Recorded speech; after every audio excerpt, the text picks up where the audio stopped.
বিসমিল্লাহির রহমানির রহিম। আসসালামু আলাইকুম, আদাব। আজকে আমি কথা বলবো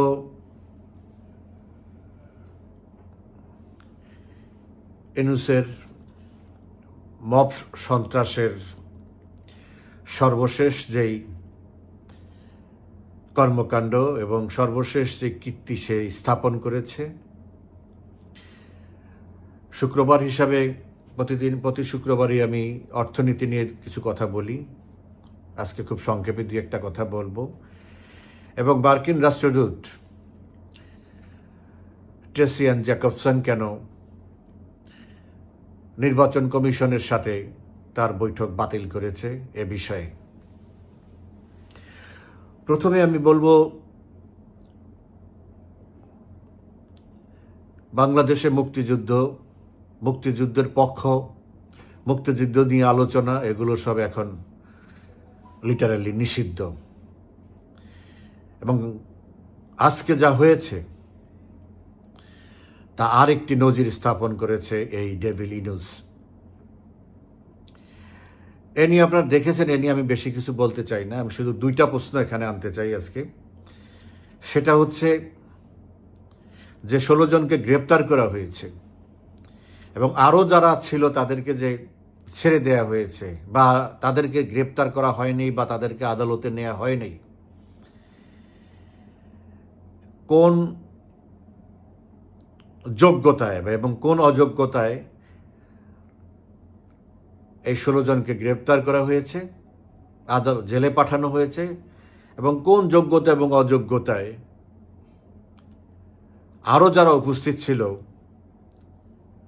তাদেরকে কেন গ্রেপ্তার করা হয়নি এবং কারাগারে পাঠানো হয়নি। এই কথা বলার উদ্দেশ্য হচ্ছে এই, সবচেয়ে ইন্টারেস্টিং বিষয় হচ্ছে যে দুইজন সুপ্রিম কোর্টের সিনিয়র অ্যাডভোকেট জে ডাইখান পান্না ছিলেন এই ডিআরইউর এই প্রোগ্রামের আয়োজক এবং সভাপতিত্ব করার কথা ছিল তার, এবং প্রধান অতিথি হিসেবে উপস্থিত থাকার কথা ডক্টর কামাল হোসেনের। দেখেন, 10টায় এই প্রোগ্রাম শুরু হওয়ার কথা, 1 ঘন্টা পরে 11টার সময় এই প্রোগ্রাম শুরু হয়েছে। কেন শুরু হলো? মূল দুই অতিথি বা আয়োজক তাদেরকে ব্যতি রেখে কেন প্রোগ্রাম শুরু হলো, এটা আমার একটা প্রশ্ন। জে ডাইখান পান্না কেন উপস্থিত হননি? ডক্টর কামাল হোসেন কেন উপস্থিত হননি? আমি কাউকে কোনো সন্দেহ করতে চাই না, আমি শুধু প্রশ্ন রাখতে চাই এবং এই প্রশ্নের ব্যাখ্যা চাই। যে ঘটনা যতটুকু আমি শুনেছি, জেনেছি, যে তাদের যারা উপস্থিত ছিল তাদেরকে বলা হয়েছে আপনারা শুরু করেন, আমরা পথে আছি, 10-15 মিনিটের মধ্যে পৌঁছে যাব। কিন্তু শুরু করার পরেও অধ্যাপক শেখ হাফিজুর রহমান কার্জন,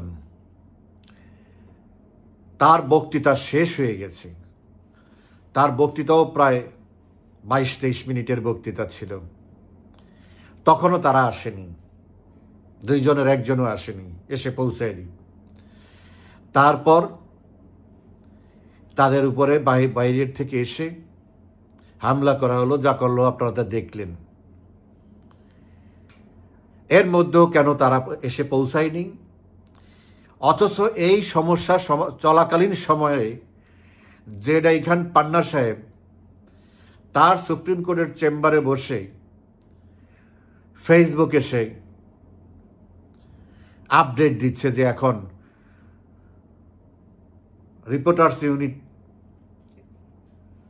ঢাকা রিপোর্টার্স ইউনিটির যে কক্ষে সম্মেলন হওয়ার কথা সেটা অবরুদ্ধ করে রেখেছে সন্ত্রাসীরা। তার মানে সে ওখান থেকে বেরই হয়নি, ডক্টর কামাল হোসেন বাড়ির থেকে বের হয়নি। আমি জানতে চাচ্ছি যে যারা অবশ্যই এটা পুলিশের সহায়তা না বলে আমি বলবো যে পুলিশের সাথে যোগ সাজসে, কারণ এখানে এই ধরনের একটা প্রোগ্রাম হবে, এখানে অত্যন্ত গুরুত্বপূর্ণ এবং সম্মানিত ব্যক্তিরা, মুক্তিযোদ্ধারা এখানে উপস্থিত হবে। যেহেতু একটা পরিবেশ আছে এই ধরনের সভা সমিতিতে আক্রমণ করা বা এগুলো নিয়ে ঝামেলা তৈরি করা, সেখানে পুলিশের দায়িত্ব ছিল এখানে যথাযথ নিরাপত্তা বিধান করা। সেটা তো করলই না, তাদের কোনো পুলিশই এখানে ছিল না, উল্টো, এবং ছিল না মানে এটা হলো যোগ সাজসের অংশ হিসেবে, পরিকল্পনার অংশ হিসেবে, যাতে পুলিশের উপস্থিতিতে এই হেনস্থা না করা হয়, বীর মুক্তিযোদ্ধাদেরকে অপদস্থ না করা হয়, সেই দায় থেকে তারা মুক্ত থাকার জন্য তারা এখানে উপস্থিত থাকেনি। এই সন্ত্রাসীরা, এই জঙ্গিরা যা করার করবে, তারপর পরে এসে তারা যা করার করবে। কিন্তু দেখা গেল যে পরে এসে যারা মার খেলো, যারা লাঞ্ছিত হলো, তাদেরকে গ্রেপ্তার করে নিয়ে গেল এবং জেল হাজতে নিয়ে গেল। তো সেটাই আমার ফেসবুকে আজকে বলেছি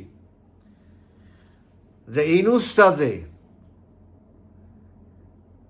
নতুন নিয়ম চালু হয়েছে, যারা চুরি ডাকাতি খুন মব করবে তারা না, যাদেরকে করবে, যাদেরকে লাঞ্ছিত করবে তারা আসামি হবে, তারা জেলে যাবে, আর যারা এই অপকর্ম করবে তাদেরকে সম্মানিত করা হবে। এই নীতি, এই নিয়ম এখন বাংলাদেশে প্রচলন করা হয়েছে, এই ডেভিল ইউনূস। আমি আরো লক্ষ্য করলাম যেটা এখানে পান্না সাহেব এবং ডক্টর কামাল হোসেন দুইজনের একজনও এই ঘটনার প্রতিবাদে নিন্দাও জানায় নাই, প্রতিবাদও করে নাই, কিছুই করে নাই, একদম চুপ। আমি কালকে বলেছি এই বিষয়ে, যারা এখানে উপস্থিত ছিল তারা কেউ কোনোদিন, বেশিরভাগ লোক কেউ কোনোদিন আওয়ামী লীগ করেনি, আর আওয়ামী লীগ থেকে বহিষ্কৃত হয়েছে বা তাদেরকে সরিয়ে দেওয়া হয়েছে। তারা এখানে এখন আয়োজন করেছে অনুষ্ঠানের। তারপরেও আমি তো এটা নিন্দা জানানোর কারণ, এবং ভবিষ্যতে শুধু এরাই না, যেই মুক্তিযুদ্ধের পক্ষে কথা বলবে শুধু ওইটুকের জন্য আমি তাদেরকে সমর্থন করব। আওয়ামী লীগ তাদেরকে নিশ্চয়ই সমর্থন করবে, মাননীয় প্রধানমন্ত্রী তাদেরকে সমর্থন করবে, কিন্তু এদের টোটাল কর্মকাণ্ড নিয়ে আমরা কখনোই আশাবাদী না, এবং এদের উপর কোনো নির্ভরতা আওয়ামী লীগের নেই, শেখ হাসিনারও নেই। সো ঢালাওভাবে আমার অনুরোধ থাকবে, ঢালাওভাবে আমরা যেন কারোর উপরে আস্থা না রাখি, কারোকে বিশ্বাস না করি, এবং যে যা করবে তার ওইটুকের জন্যই তারা আমরা সমর্থন আর বিরোধিতা যাই করি, ওইটুকের জন্যই, বিশেষ করে মুক্তিযুদ্ধের পক্ষের যারা। অর্থনীতি নিয়ে বেশ কি আর বলবো, অর্থনীতি তো শেষ, এখন দাফন করানোর বাকি। তবে যে তামাশা চলছে তার দুই একটা কথা আপনাদেরকে বলি। দেখেন, কয়েকদিন পর পর মিডিয়াতে সার্কুলার করে আজকে রিজার্ভ, বৈদেশিক মুদ্রার রিজার্ভ আজকে $30 বিলিয়ন, কালকে $30.5 বিলিয়ন। এটা কিভাবে হয়? এই যে আহসানিস মনসুর একটা বাটপার বাংলাদেশ ব্যাংকের গভর্নর বানিয়েছে। আওয়ামী লীগ আমলে কি হতো? আওয়ামী লীগ বলে প্রতিদিন $6-7 কোটি বাজারে বিক্রি করে, মানে ব্যাংকের কাছে বিক্রি করে ডলারের রেটটাকে স্টেবল রাখার জন্য এটা করা হতো, যাতে ডলারের ক্রাইসিস না হয়, ক্রাইসিস হলেই সেটা দাম বেড়ে যাবে। আর এই আহসানিস মনসুর এখন কি করে, যদি ডলারটা ব্যাংকের থেকে, এখন সে কি করে, ব্যাংকের থেকে উল্টা ডলার কিনে, এই যে বিদেশের থেকে প্রবাসীরা যে ডলারটা পাঠায়, এইটা বা এক্সপোর্ট থেকে যে ডলারটা আসে, উনি ডলার কিনে কি করে, ডলার কিনলে কি হবে, ডলারটা মজুত করে, উনি তো ডলার ছাড়ে না। এখনো ইম্পোর্ট যে করে, ইম্পোর্টের উপর অনেক রেস্ট্রিকশন, এখনো ইম্পোর্ট আমদানি উন্মুক্ত না, বেছে বেছে আমদানি করা হয়। আপনাকে যদি ইনকাম আছে আপনার ব্যয় যদি আপনি যথাযথভাবে না করেন তাহলে তো আপনার জমা হবেই। তো এই বাটপারে চালাকি নিচ্ছে এরা হলো মানুষকে শো করার, দেখানোর রাজনীতি করে, দেখানোর পলিসি, দেশের উন্নয়ন আর উন্নতির পলিসি না, দেখানোর পলিসি। আওয়ামী লীগ কি করেছে, প্রধানমন্ত্রী শেখ হাসিনা কি করেছে? আমার রিজার্ভ দরকার হলো 3 মাসের ইম্পোর্টের টাকা, ইম্পোর্ট পেমেন্ট যাতে আমি 3 মাস পর্যন্ত দিতে পারি, এই টাকাটা আমার থাকলে বাকি টাকাটা আমার অলস পরে থাকে। সেই টাকাটাকে আমাদের প্রয়োজন মতো আমরা 7-8 বিলিয়ন ডলার আমরা ইনভেস্ট করেছি, পায়রা বন্দর বিভিন্ন জায়গায় আমরা ইনভেস্ট করেছি। সেইটাই করা উচিত। আচ্ছা যাক, ওনারা তো কোনো কিছু করবে না, উন্নয়ন তো দেশের করবে না, সো এখন ডলার বাড়তেই থাকবে। রেমিটেন্স প্রতিদিন প্রায় 3-4 কোটি ডলার সে উল্টা কিনে এটা জমা করে মানুষকে দেখায়। আওয়ামী লীগ আমলে ডলার ছিল কম, আমাদের আমলে ডলার বেশি। আদতে আপনি যদি হিসাব করেন যে আজকে যদি ৩.৫ কোটি ডলার বিলিয়ন ডলার যদি মজুদ থাকে, এই কয়েকদিন আগে গত 1 মাসের মধ্যে বা 1.5 মাসের মধ্যে বিশ্বব্যাংক, IMF, ADB, জাইকা এদের কাছ থেকে মোট প্রায় 5 বিলিয়ন ডলার ঋণ নিয়েছে। তো শেখ হাসিনা যখন ক্ষমতা থেকে সরে যায় 5ই আগস্ট, তখন ছিল ডলার 26.5 বিলিয়ন ডলার, 26.6। তো আজকে যদি 31 বিলিয়ন ডলার থাকে আর আপনি যদি 5 বিলিয়ন ডলার লোন করেন, তাহলে তো থাকার কথা 31.5 বিলিয়ন ডলার, সেটাও তো নাই। তো বাড়লো কোথায়?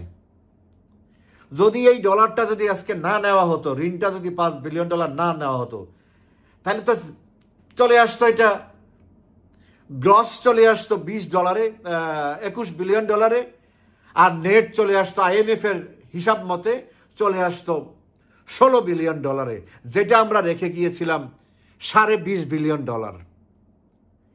তো এখন এরা হলো এই শুভঙ্করের ফাঁকি মানুষকে হাইকোর্ট সুপ্রিম কোর্ট বুঝায়। রেমিটেন্স আজকের গতকালকে পর্যন্ত, বৃহস্পতিবার, গতকালকে 28শে আগস্ট রেমিটেন্স ছিল বাংলাদেশ ব্যাংকের হিসাবে 215 কোটি ডলার। সেই হিসাবে যে ধারাবাহিকভাবে রেমিটেন্স আসছে, সেই হিসাবে মাস শেষে 31শে মাস, সেই 31 মাস ধরি, যদি 31শে না হয়ে 30 হতো, তাহলে 230 বিলিয়ন ডলারের নিচে থাকতো। একদিন বেশি আছে, যার জন্য আরো 7.5 বিলিয়ন ডলার থাকবে, 7.5 কোটি ডলার থাকবে। তো তাতে আমি দেখলাম হিসাব করে 235 বিলিয়ন ডলার হয়। এটা আমাদের সময়ও ছিল। কিন্তু এই গত 1 বছরে আমাদের সময় বুকিং দেওয়া, যারা জুলাই পর্যন্ত বিদেশে যাওয়ার জন্য যাদের ভিসা আসছে, ভিসা প্রসেসিংয়ে ছিল, এগুলো প্রক্রিয়া শেষ করতে করতে 7-8 মাস 9 মাস এর বেশি চলে যায়। তো আমাদের বুকিং দেওয়ার লোকগুলোই তো এই প্রায় 8-9 লাখ লোক গেছে, এদেরও তো 15-20 কোটি ডলার মাসে আসার কথা। তো তাতে তো বাড়লো কোথায়? জুন মাসে, 24-এর জুন মাসে আমাদের 254 কোটি ডলার ছিল রেমিটেন্স। তো সেই হিসাবে বাড়লো কোথায়? গল্প বলে যে রেমিটেন্সের বন্যা, আমার 10 লক্ষ লোক বেশি গেল এই 1 বছরের মধ্যে, সেইটার টাকা প্লাস আমাদের যে ধারাবাহিক ছিল সেই টাকা, তো সেটা তো বাড়লো না কোথাও, রিজার্ভও বাড়লো না, এটাও বাড়লো না। তো এরা বসে বসে এই সমস্ত মানে দুরভিসন্ধিমূলক এসব করে আর মানুষকে ধোকা দেয়, যার জন্য এই জিনিসটাকে আমি আপনাদের কাছে ব্যাখ্যা করলাম। হয়তো দেখবেন আমি 2-3 মাস, আমি গত 2-3 মাস লক্ষ্য করেছি, ঠিক মাস শেষের 2 দিন ওরা করে কি, অন্য জায়গার থেকে ডলার শো করে দেখায়, এখানে একটা কাগজে কলমে দেখায় দিল 260 কোটি ডলার বা 270 কোটি ডলার। এটা নর্মালি আসে 7 কোটি ডলার দৈনিক, আর তারা ওই লাস্টের 2 দিনে দেখায় দেয় 30 কোটি ডলার এসে গেছে 2 দিনে। এই হলো এদের অবস্থা।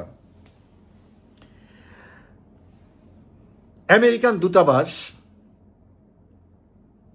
2টা কাজ করছে। একটা হচ্ছে পরশুদিন নির্বাচন কমিশনে তাদের বৈঠক হওয়ার কথা ছিল। ওই দিনই তারা আমেরিকা থেকে খবর পেয়েছে তাদের দূতাবাসে জঙ্গি হামলা হতে পারে। এজন্য তারা সতর্ক ছিল এবং তাদের প্রস্তুতি ছিল, এবং এই কারণে তারা বাইরে মুভমেন্ট বন্ধ করে দিয়েছে। সো রাষ্ট্রদূত আরো বেশি বড় টার্গেট। নিরাপত্তাজনিত কারণে এই নির্বাচন কমিশনে তাদের বৈঠক বাতিল করা হয়েছে, যা নজিরবিহীন বাংলাদেশে। আর একটা কাজ আমেরিকান এমবেসি করতেছে, পৃথিবীর যেখানেই তাদের যে এমবেসি তাদের সন্ত্রাসী হামলার ঝুঁকিতে থাকে, সেটাকে প্রটেক্ট করার জন্য সরকারি বাহিনীর উপরে তারা নির্ভর করে না, ওই দেশের স্থানীয় সরকারি বাহিনীর উপরে নির্ভর করে না। তারা এখন বাংলাদেশের নতুন একটা বাহিনী তৈরি করবে। আমাদের আইন শৃঙ্খলা বাহিনীর থেকে পুলিশ, র্যাব, বিজিবি, আর্মি সবার থেকে তাদের যোগ্যতা অনুসারে তারা বাছাই করে 40-50 জনের একটা টিম গঠন করবে। তাদেরকে আমেরিকা নিয়ে ট্রেনিং দিবে, আমেরিকান অস্ত্র দিবে, আমেরিকান টেকনোলজি দিবে। তারা টোটাল আমেরিকান এমবেসির নিয়ন্ত্রণে থাকবে, বাংলাদেশ সরকার নিয়ন্ত্রণে না। এরকম একটা বাহিনী তারা তাদের দূতাবাস তৈরি করার জন্য, দূতাবাস রক্ষা করার জন্য, আক্রমণ থেকে, সন্ত্রাসী আক্রমণ থেকে রক্ষা করার জন্য তারা এরকম বাহিনী তৈরি করবে। এটার নাম বলে স্পিয়ার ফোর্স। তো স্পিয়ার হলো শর্ট ফর্ম আর কি, special programme for MBC acknowledgement and response, এগুলো স্পিয়ার ফোর্স। এই ফোর্সটা তৈরি করবে। কিন্তু আমার দেশে, আমার প্রশ্ন হচ্ছে এই জায়গায় যে দুইটা জায়গায় এখানে, একটা হলো যে দেশের পরিস্থিতি কত খারাপ যে আমেরিকান এমবেসি টার্গেট হয়েছে এবং তাদের নিরাপত্তার কারণে তারা এখন বাইরে মুভমেন্ট বন্ধ করে দিয়েছে। অতি দ্রুত তারা বাধ্য হয়েছে নিজস্ব বাহিনী করতে, কারণ আমাদের বাহিনীর উপরে তাদের কোনো নির্ভরতা নাই, তারা বিশ্বাস করে না। যেমন গোয়েন্দা রিপোর্টের থেকে আমাদের রিপোর্ট দেয় নাই, বিশ্বাস করে না। তারা ওয়াশিংটন থেকে তাদের যে গোয়েন্দা সংস্থাগুলি আছে সেখান থেকে তারা রিপোর্ট পেয়েছে সন্ত্রাসী হামলা হতে পারে। সো দেশের পরিস্থিতি কোন পর্যায়ে গিয়ে পৌঁছেছে যে আমেরিকান এমবেসিও আজকে বাংলাদেশে নিরাপদ না, এবং আমাদের সার্বভৌমত্ব খণ্ডন করে আমাদের দেশের যে সভরেন্টি সব কিছুর উপরে, এই দেশে যার যা কিছু থাকবে সব কিছুর উপরে বাংলাদেশ সরকারের, বাংলাদেশের নিয়ন্ত্রণ থাকবে। কিন্তু আনফর্চুনেটলি আমরা খুব দ্রুত দেখব যে এই দেশের সশস্ত্র একটা বাহিনী তৈরি করেছে যুক্তরাষ্ট্র, যেই বাহিনীর উপরে বাংলাদেশ সরকারের কোনো নিয়ন্ত্রণ নাই, এবং তাদের কি হচ্ছে, কি করতেছে তারও কোনো খোঁজখবর তাদের কাছে থাকবে না। তার মানে হলো এই বিষয়টার ব্যাপারে আমাদের কোনো নিয়ন্ত্রণ নাই, আমরা নিয়ন্ত্রণ হারিয়ে ফেললাম এদের কাছ থেকে। এই পর্যায়ে গিয়ে আমরা পড়ছি আমাদের এই ডেভিল ইনুসের ম্যাটিকুলাস ডিজাইনের মধ্যে।